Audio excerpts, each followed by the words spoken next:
Welcome everyone to today's podcast, The Engineer Whisperer, Transition into a Director Role. Today, I have an awesome guest with me, and I'm super excited. So, Valeria, welcome to the podcast. Thank you. So excited to be here. Yes, me too. Well, before we start, tell us a little bit about you. Sure. My name is Valeria Audivert. I have been a software engineer for over 20 years now. I started my career as an individual contributor and slowly went into management. Currently, I'm a director of software engineering at a company called the Oceans. I lead teams, and I've probably been in leadership for the last 8 or 9 years. I'm also a wife, a mom of three beautiful humans, and a few pets. I've been working remotely for the last 12 years. So, COVID didn't really affect how I work, how I lead. So it's been an interesting journey, and I'm happy to share with you. I'm excited to hear more about it. So, tell me, how did the director role find you? Were you invited into it, or was this always part of your career development plan? I think both. Um, I it took me a while to figure out that I did want to get into leadership. Um, I think a variety of reasons sort of affect each one of us, who decide to take this path. For me, it was the ability to make more impact. Even though I was very happy as an IC, I saw that I could only make a limited impact. I could only be, an IC. I could be a very good IC, but that was about it. And as the more senior I became, the more I started to realize how much I enjoy helping, more junior engineers who are coming in and coaching and mentoring others. And that's when sort of the light bulb came in, and I figured that going into the management path was going to allow me to make a bigger impact and to build better teams and to coach younger engineers coming in to be great leaders or great ICs, whatever I choose to do. So I took the leap to be an EM at some point, and once I became an EM, I became very passionate about team building. And then I started coaching new managers, and that's sort of how it sort of easily went into the directorship path. So I started working towards that, and then eventually I was promoted a few years ago to a director role. And yeah, Well, let's talk about that transition because I sure. believe it shifts us into different mindsets. So let's start with what came easy to you, if anything, in that transition.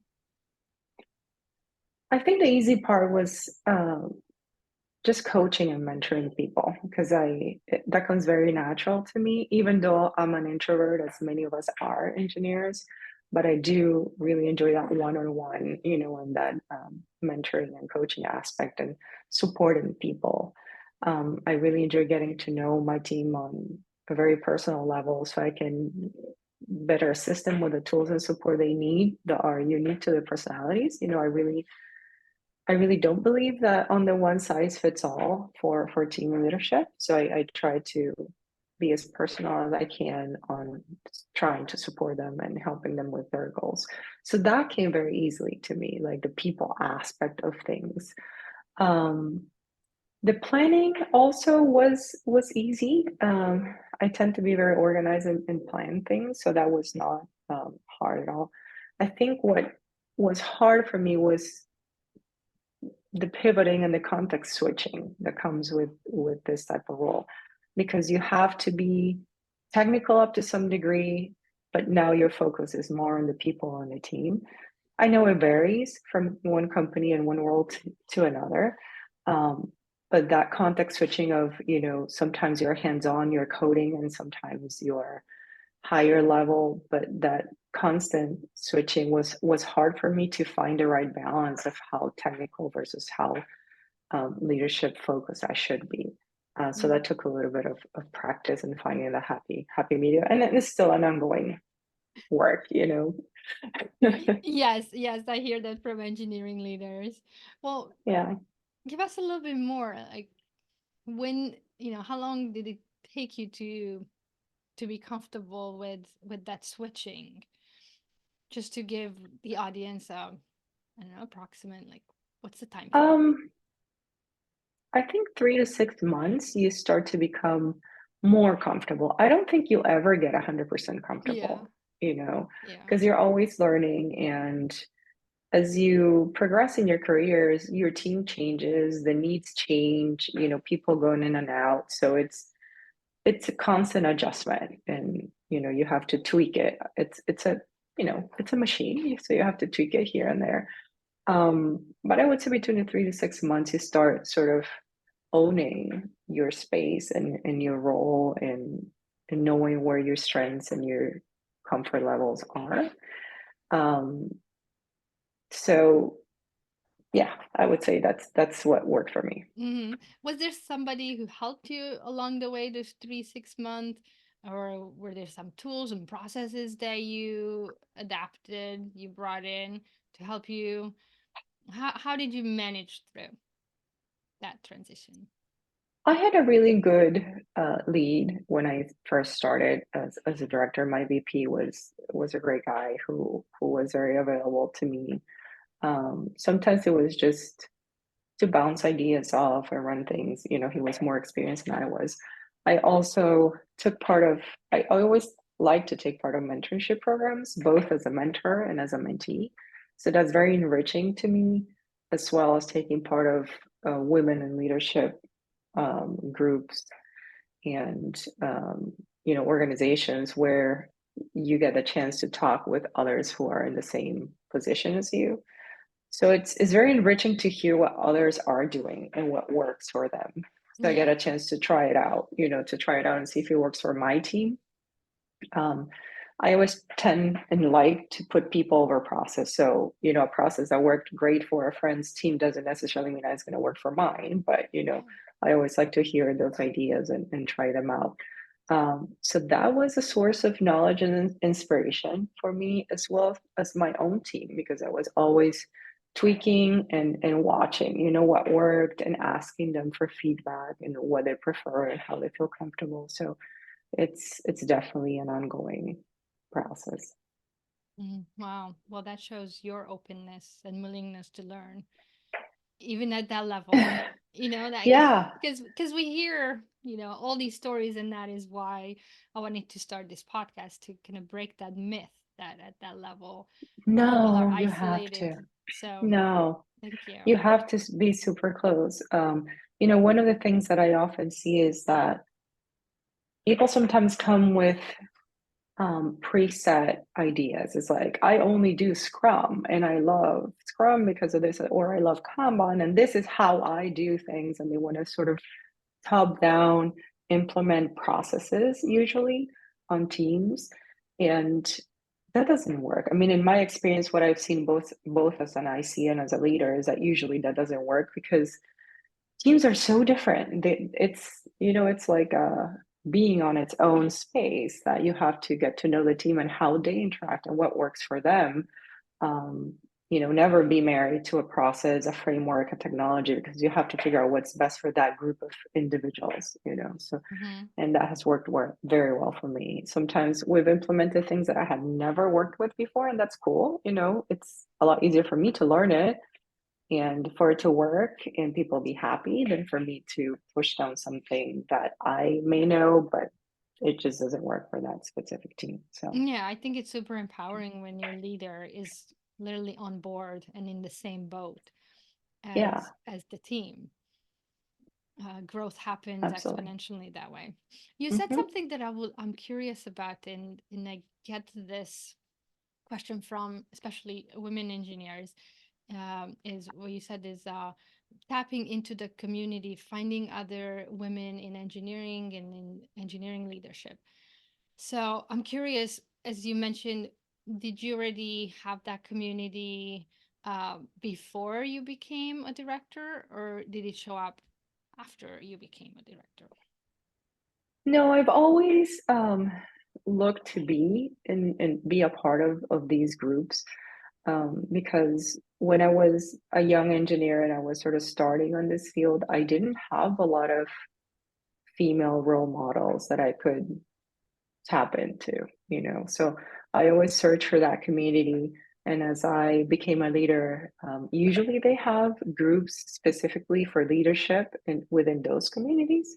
So I started attending those meetings and taking part of those activities. And there are many out there, and they are awesome, for any other women engineers or in technology who would like that community. I think it's amazing because um, we as females tend to lead differently or from a different place, I should say, than our male counterparts. So it's a lot easier to talk to others who are in the same position and may understand the emotional side of leadership that we come from better.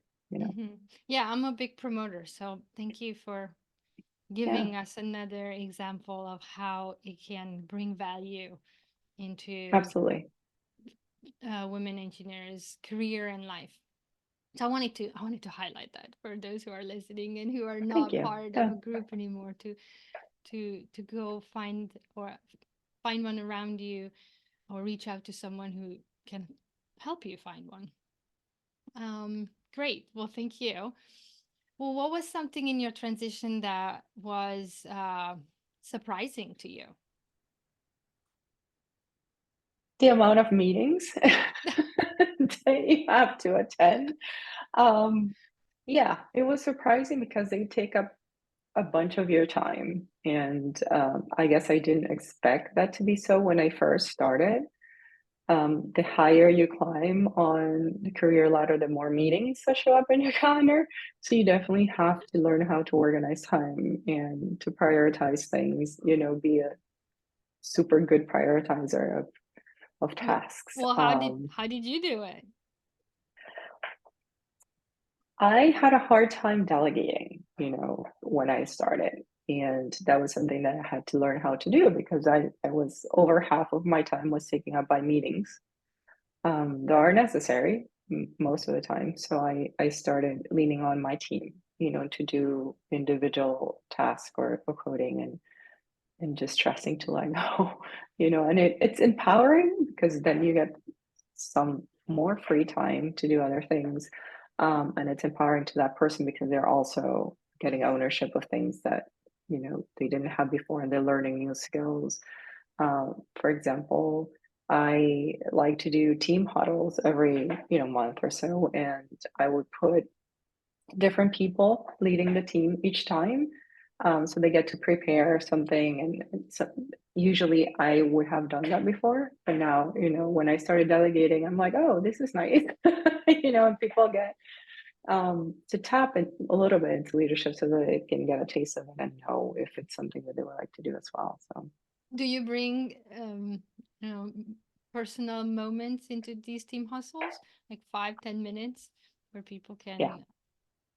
Yeah. Okay. yeah, I had absolutely. I had a feeling, so I had to ask. Yeah, beyond your usually status update meetings and whatnot, the team huddles that I like to do are usually um, we can talk a little bit about work stuff, but they're usually about where you're at as an individual. How are you doing? Is there anything you need? Is there any support you need? Like, how is the team Mhm. doing? Are there any communication issues? I mean, it is work related, but it's not necessarily task or project related. It's more about Yeah. um, checking in. How's communication? Are there any conflicts? Is there something that we want to tweak on the processes we currently have? How can we improve as a team and whatnot? So that's yeah, I think it's necessary. It's like a health check. Yeah. Yes. Uh, Communication is very important, and Yeah. then to communicate your alignment to the vision as a Hmm. director of, because now you have also that view upwards, I guess it's that the right way, so into Hmm. the upper management, into the strategy, high level strategy of the company, so a little bit. Yeah. Another thing that was surprising to me that I wanted to mention is because I think it might be helpful. The amount of I don't know what the exact word should be, but like the amount of invisible work that is present in leadership and Tell me more. directorship. What's invisible work? Um, it's not invisible in the sense that you don't do it. It's like it's a lot of non-measurable work, I guess it's a better word, Okay. where as an IC, it's very easy or easier to measure your output, in terms of Results. velocity or story points, or whatever. You're outputting something tangible. As Yeah. a manager, mostly you don't have a tangible output that could be measured, so it's a lot harder to demonstrate where your time is going. So basically your measure of success is your team's success, because you're not outputting code, you're not outputting anything that it's directly measurable. And the results will probably come out, quarterly or yearly, depending on how your company works, on how productive your team is or how happy, they are morale wise. Yes. Um, but it's harder as an engineer that we're so driven by numbers and by Yeah. tangible results. It's like, where did I spend my week? And you probably spend it coaching people, mentoring people, solving conflicts, planning, brainstorming, ideation, a bunch of other things that don't have an immediate result that you can measure. So sometimes that could be frustrating for some of us. It was for me at the beginning, because it's like my time just flew by and I don't have anything to show for it at the end of the week. Yes. But that's okay. It's going to show later down the road, when you really see the results of that planning and all of those conversations and coaching that you're doing. It's longer term, I guess. That's what it is. Yeah, what an interesting mindset shift, as you're saying, because now you move Yeah. into this realm of people developing and Hmm. supporting and coaching your team. So I'm curious though, because you are an engineer at at heart. So Yeah. so did you figure out some very interesting measures? Again, personally, not to report up to your bosses, but for you to, it's that feeling of, okay, my time has been spent and I was in some way, successful and productive. I'm just curious. Um, Not tangible measures, but Okay. I could see the results in, quarterly results of morale and productivity. To me, it was, my scorecard was my team's scorecard, like the Yeah. average of all the team members. Yeah. And usually every time I do the team huddles, I'm a big proponent of camera on policy, because we're remote. Mm-hmm. So just seeing the faces, was a gauge for me. Just There you seeing, go. are people happy to be talking to each other? Are they mostly, you know, okay, or are they grumpy, or are they, you know, it, I'm a very visual person, so to me that helped. It was definitely a gauge to see how Mm-hmm. is everyone looking? Are they happy to talk to each other? Are they mostly silent or quiet? And small things, those very small things can Yeah. tell you a lot. And in important small things. And Yeah. I'm happy you brought it in because when you have a remote team, then yeah, you have to shift what you're looking for, what Hmm. data, so-called data you have, Hmm. and just have to adjust. And as we're talking about, as you transition into more responsibility and more accountability roles that come with more high visibility, yeah, figuring out how you gauge what's going on with your team is very important. So kudos for you. Now, Thank you. how would you handle that situation where you see someone who's quiet or grumpy, or there's something off about them? Usually that's what one-on-ones are for, so um, I'm a big fan of one-on-ones. Frequency really depends on you and your direct report, but one-on-ones are for your employee. I mean, it's their time they're not supposed to be for project status updates, but they're supposed to be more for personal, updates. This is how am I doing? Getting or receiving feedback and just checking in if I see something that is off or I see something, you know, that would indicate that they're having a hard time, I'll definitely bring it up, and I might not even wait until the next one-on-one, but just figure out if it's something at work. Maybe they're having a hard time personally, they're going through something. And that's also part of your job, as a manager is to support them. Everyone has hard times, life and work, and we're a team. So, make sure that they have everything they need to bring their best at work. And sometimes you can help, sometimes you can't, but at least you're there and they know you're there to support them. And usually it goes away. So, Yes, yes. It's that caring, showing that you care, and yeah, that you see them and you hear them. Sometimes that's enough. exactly. Now, let me circle back to, you mentioned about what was challenging, but when then I realized maybe there's something else. So as we're speaking, did anything else showed up that was challenging for you? I think um, soft skills are underrated a lot of times in engineering, and a lot more focus and attention is given to technical or hard skills. And I guess I always knew that, but it wasn't so obvious until I started this transition, because I was not only leading, individuals, but I was also leading new managers, a couple of new managers who were promoted. And sometimes it was hard,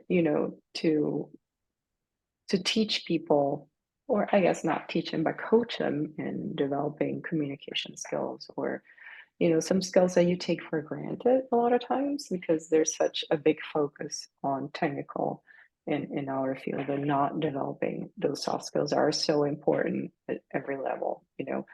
um, that's why when I hire people, when I interview, I always focus on soft skills, even in engineering, and aptitude, because I think if you have the aptitude, you can learn any hard skill, that you need. But it's a lot harder to teach somebody how to communicate, or how to be a team player and those sort of things. So that was also my shift that I had to do, because I took a lot of those for granted. Um, yeah. I wonder, was there a mindset shift for you that you have to, or a new skill that you had to learn as you transitioned? I had to learn how to over communicate for sure. I think, and I also to better communicate. I think I've always been a decent communicator. I always been a very direct communicator, but in a remote setting as a leader, you have to really over communicate, and sometimes What does that people mean for think it. you? Give us an example. What, a Some things that story. you may take for granted. It's like, when you're doing backlog grooming, for example, make sure that people understand the priority of stories, and task the individual and make sure, that they have everything they need, and make sure they understand the urgency of things, and that's the very next thing that they're going to work on. I know it might I to me, it sounded repetitive and almost obnoxious, but when I didn't do it, I went into situations where it was not clear, Mm-hmm. for Mm-hmm. others, like either other directors or product people or even team members, what we were doing and who was going to be doing it and by when, and all those, so it's very important to over communicate, especially in a remote setting, because a lot of times it just, you know, it just flies by and you don't capture the information. Mm-hmm. Yes, being clear in your communication Yeah, to then over communicate it. yeah, Yes, that came up in previous interviews. That mindset shift. yeah. Now, now you mentioned. You mentioned that you're a mom of three. I'm a mom of two, and I wanted to bring this aspect of motherhood into how it how how did it play out for you with transitioning into leadership? Um, Yes, I'm very passionate about motherhood and being a leader because I think a lot of women feel that they can juggle both, and I think I might have felt that way at some point also. But it can be done. It's a matter of organizing and prioritizing, ruthless prioritization, as I like to say it. Um, a lot of motherhood skills come into play in leadership. Because think about it, when you have a child, you're usually juggling, and even more when you have multiple children or more than one, you're usually yes, juggling priorities. You're trying to do one thing yes, when they have their needs, and scheduling, it's challenging because they have activities, you have activities, and um, it takes a lot of organization and a lot of multitasking um, that takes place. But mothers, we learn how to do that. So when you become a leader, it's, I don't know, it's almost like natural, to handle chaos and to be under pressure. It's like it's not so hard because you've already been doing it at home, sort of thing. So I yeah, think we underestimate the skills that mothers come with already, integrated, and just the resilience, that you have when dealing with those types of situations. yes. Thank you for saying that. I think there's this one, I think, mistaken belief that um, when women turn become mothers, then they lose some of the skills. And I'm more of a proponent, as you said, that we gain unwillingly and way more skills that we even want Yeah, to learn. absolutely. And You have to. You're forced to. yes.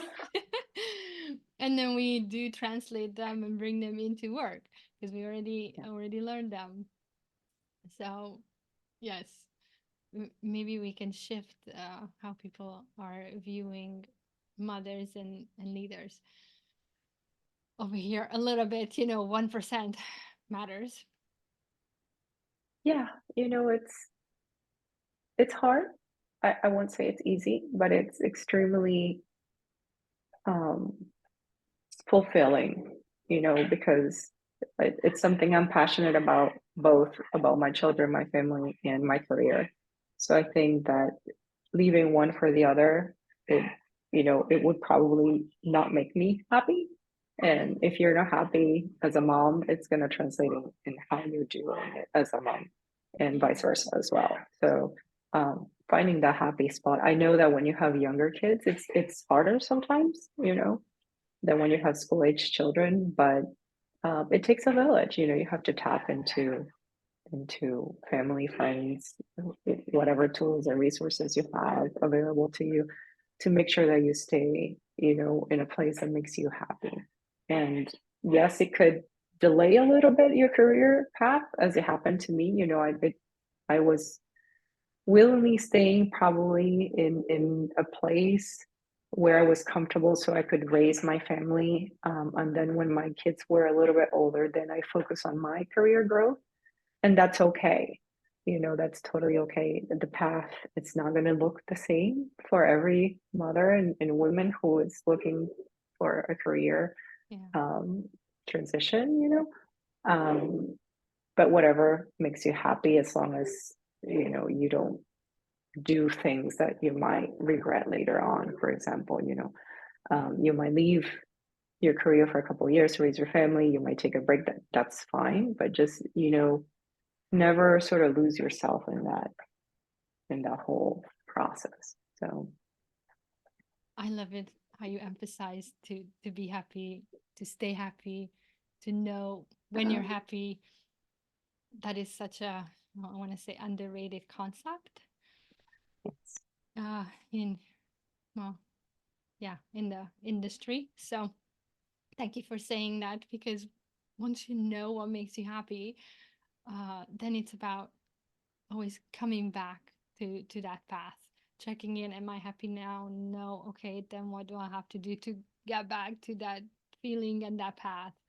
And it Yeah, almost like creates a simple clarity. You're either in the happy zone or you're not. So take yeah. action to get back in.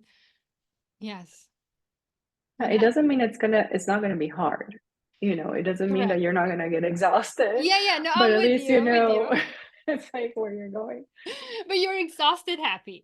It's almost like Yeah, you did something super hard. I don't know, some people hike, you work out, you work in the yeah, garden, I don't know, something, physical where your body's totally exhausted. But then you're happy because you see the result. You know why you're mm, doing it. You know yeah. you're supporting your mission and your values. Hmm. And that just gives you so much energy on I guess on the inside, even though your body is exhausted. So yes, Yep, yes, absolutely. I'm not denying it. It's not easy. It's what's simple is to follow that path of, okay, what makes me happy, what gives me energy. Because when you don't have that, I mean, the other side is you're still gonna be exhausted, it's still gonna be hard, but now you're gonna be unhappy. So that's Hmm. even worse in my view than Yeah, being it doesn't have a purpose, so yes. Yeah, I think that's what they call the burnout, and hmm you know, you get mentally not well-being. So, yes, so thank you for sharing. Uh we all need to have that reminder that yeah, do the things what makes you happy, and the things that you do, find happiness in them. So, it's both, not either or. yep, absolutely. Well, Valeria, thank you very much for sharing. And as we're getting close, I would like to give you the mic back to close us out. What would you like to leave us with? Um, I think being a leader can be challenging for sure, but it's super rewarding. I think women have to be willing to step more into these roles. Whether you're a mother or not, I mean, it can be done. It's a matter of you just venturing into this and tapping into all the skills that you might already have. We as women tend to be suffer a lot more from imposter syndrome, I guess, and sabotage our own dreams a lot of times, thinking that we are not going to be able to do them. But you can and you should try it out. And if it's not the path that makes you happy, then you can always course correct. But if you never tried it, you're always going to wonder. So just encourage, you know, girls, women out there to trust, what they're capable of, and hopefully find a good mentor that can help them, be part of those groups, whether they're women groups or technical groups in general. It's always good to hear other people and what they're going through and how, they came out of certain situations that may be hard. So it's always good to tap into others, and don't isolate. And if you're already a leader, something that has really helped me make hard decisions that I can leave you with is team always comes first, always over individuals. So if you're faced with a hard decision, whether it's letting someone go or changing processes or whatever it is, always think about the team's well-being first over any individual's well-being, whether it's a team member or even your own. The team always has to come first. So that has helped me have clarity and hard decisions that I had to make. So I hope that it's helpful for anyone. Okay. And on that note, thank you very much for being here today, Thank you. for sharing your experience and giving us a lot of thoughts for food. Food for thoughts. Yeah. Food for thought. Sorry. Thank you. This was super fun. So thank you so much for thinking of me and inviting me. So Yes, you're welcome. Thank you.